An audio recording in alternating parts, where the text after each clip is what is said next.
अगर आपको आज का एपिसोड पसंद आए तो द ब्लैंक पेज ऑफिशियल को सब्सक्राइब ज़रूर करिएगा और बेल आइकन को प्रेस करना मत भूलिएगा।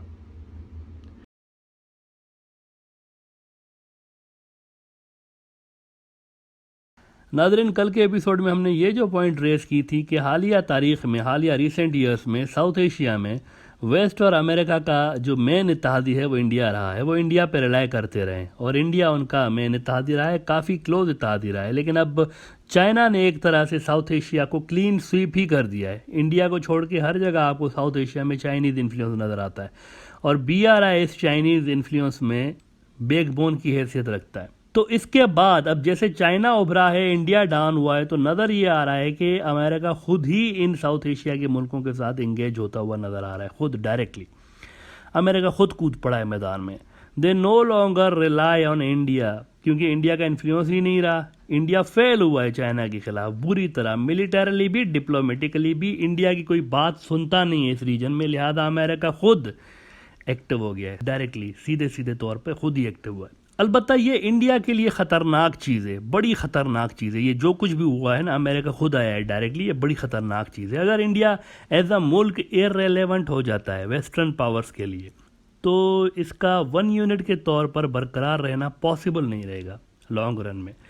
क्योंकि अभी तक इंडिया का यूं टिके रहना, इंडिया एक बहुत बड़ा डाइवर्स मुल्क है। इसके अंदर पता नहीं कितनी कौमें हैं, असल में नेशंस हैं इसके अंदर।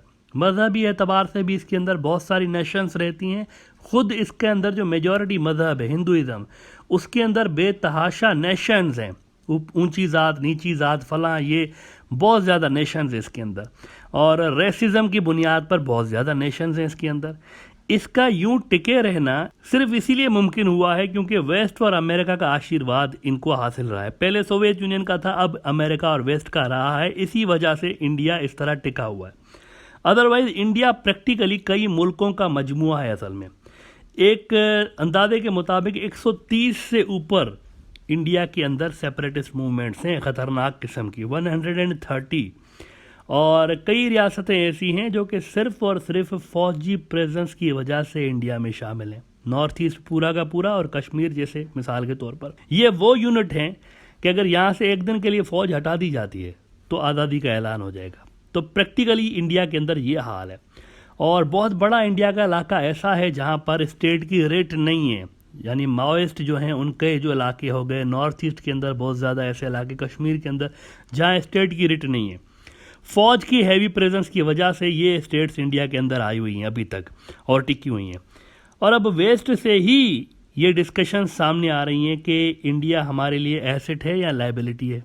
ये वेस्ट में डिस्कस होना शुरू हो गया है। अमेरिकन मीडिया में सवालात उठने लगे हैं। अमेरिका का टॉप का मीडिया आउटलेट है नेशनल इंटरेस्ट के नाम से। इस मैगजीन में अमेरिका की चोटी के जो स्कॉलर्स हैं, जिनको वहाँ की इस्टेब्लिशमेंट, वहाँ की फोर्सेस, वहाँ की सरकारें पढ़ रही होती हैं, वो इस मैगजीन में लिखते रहते हैं, नेशनल इंटरेस्ट। इन्होंने सवाल किया हुआ है कि इज इंडिया एन एसेट और liability to America's Indo Pacific alliance. कल हमने इस पे बात की थी कि लड़ाई है समंदरों की, इंडो पैसिफिक स्ट्रेटजी समंदरों से जुड़ी हुई है। चाइना की तजारत, उसकी एनर्जी इंपोर्ट्स, ये समंदरों से होती है। समंदर इंपॉर्टेंट हैं। तो ऐसे में अगर इंडिया इररिलेवेंट हो जाता है एज वन यूनिट, तो फिर इंडियन ओशन में इन्फ्लुएंस के लिए अमेरिका पूरा इंडिया क्यों पालेगा? क्यों, अगर वो उनके लिए इररिलेवेंट हो जाता है तो छोटे छोटे प्रो अमेरिका यूनिट्स भी तो बनाए जा सकते हैं ना।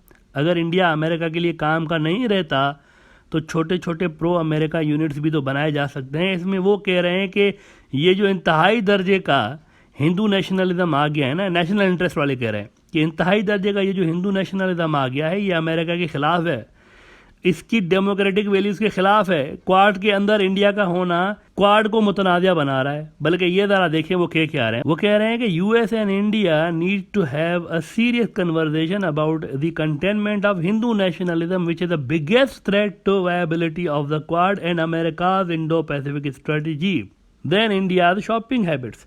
हिंदुत्व अमेरिका के इंडो पैसिफिक स्ट्रेटजी के लिए खतरा है। अमेरिकी स्कॉलर कह रहे हैं कि खतरा है।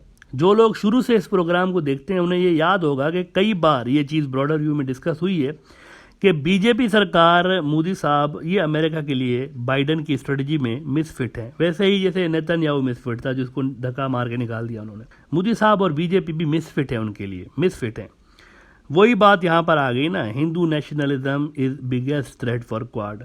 इसका मतलब है कि अमेरिका नाराज हिंदू नेशनलिज्म से, जहां पर माइनॉरिटीज के लिए कोई जगह नहीं। और चाइना को देखें, चाइना का स्टेट मीडिया कह रहा है कि pursuing strategic autonomy India seen as liability by US. अमेरिकी स्कॉलर्स भी कह रहे हैं कि ये हमारे लिए लायबिलिटी बनता जा रहा है इंडिया, और चीनियों के लिए तो वैसे ही इंडिया अनवांटेड मुल्क है। तो बचता क्या है फिर, अगर दुनिया की दो बड़ी सुपर पावर्स इस तरह लायबिलिटी कह रही हैं उनको। तो अलहदगी पसंद ग्रुपों के अमेरिका के साथ मामलात उस लेवल पर अभी तय नहीं हुए अभी तक, जहां पर अमेरिका उनकी डिमांड्स को खुल के सपोर्ट करने लगे। ये फेज शुरू नहीं हुआ।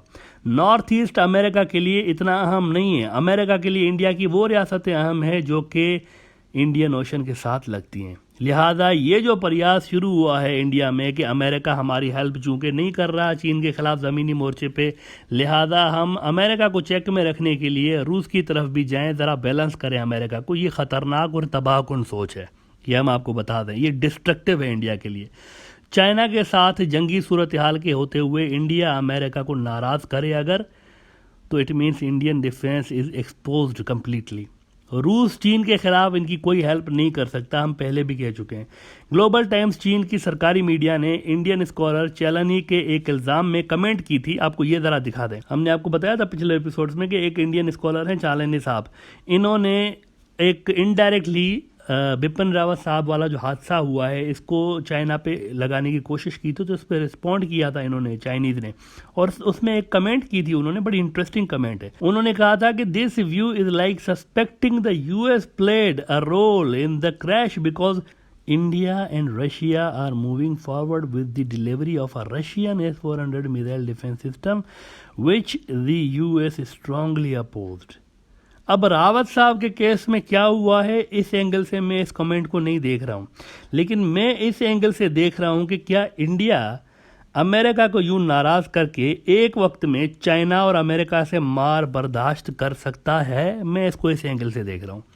चाइना उधर बॉर्डर पर खड़ा हुआ है, एलएसी पे मौजूद है, तो क्या उसके साथ जंग की सूरत में अमेरिका को नाराज कर सकता है, बर्दाश्त कर सकता है इंडिया? इतना बड़ा प्रेशर दो आलमी ताकतों के बीच में पिस जाएगा बिल्कुल, अगर वो दोनों को एट अ टाइम नाराज करता है। तो अमेरिका देखें एक बहुत बड़ी फोर्स है, बहुत बड़ी फोर्स है। क्या चाइना के बाद उसको भी इंडिया यूं अपना दुश्मन बना सकता है? हिंदुत्व वाले तो बना रहे हैं। जैसे जैसे हिंदुत्व का असर इंडिया में बढ़ रहा है, आरएसएस के एजेंडाज पूरे हो रहे हैं, हिंदू राष्ट्र की तरफ इंडिया जा रहा है, तो उसके अमेरिका के साथ भी ताल्लुकात ख़राब से ख़राब तर होते जा रहे हैं।